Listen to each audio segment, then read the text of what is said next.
అపర్ణ అయితే రాజును కలిసి ఇలా అడుగుతూ ఉంటుంది. ఏంటి బావ ఫోన్ను స్విచ్ ఆఫ్ చేసావు అనేది అడుగుతూ ఉంటుంది. నేను స్విచ్ ఆఫ్ చేయలేదు, అదే స్విచ్ ఆఫ్ అయిపోయింది, ఛార్జింగ్ లేదు అనేది అంటూ ఉంటుంది. సరేలే, అక్కని మల్కాజిగిరి దగ్గర కిడ్నాప్ చేశారు అంటే అక్కడికి ఎందుకు వెళ్ళింది, అసలు ఎందుకు కిడ్నాప్ చేశారు అని రాజు అడుగుతూ ఉంటాడు. ఆ మాటలకి మాయ కోసం వెళ్ళాము అని అంటూ ఉంటుంది అపర్ణ.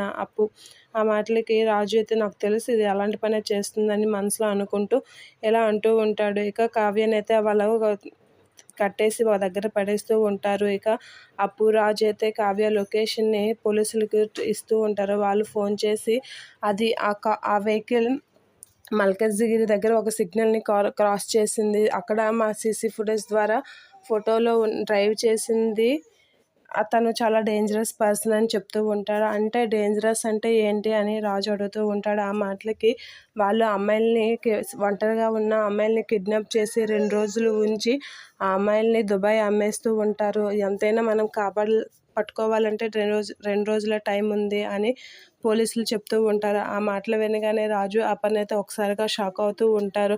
అవును, ఇప్పుడు అర్జెంటుగా మనం పట్టుకోవాలంటే 2 రోజులకు మించి వాళ్ళు అమ్మాయిల్ని తన దగ్గర ఉంచుకోరు అని చెప్పి పోలీసులు చెప్తూ ఉంటారు. ఆ మాటలు వినగానే ఒకసారిగా భయపడుతూ ఉంటుంది. మా అక్క పరిస్థితి ఏంటి అని ఏడుస్తూ ఉంటుంది.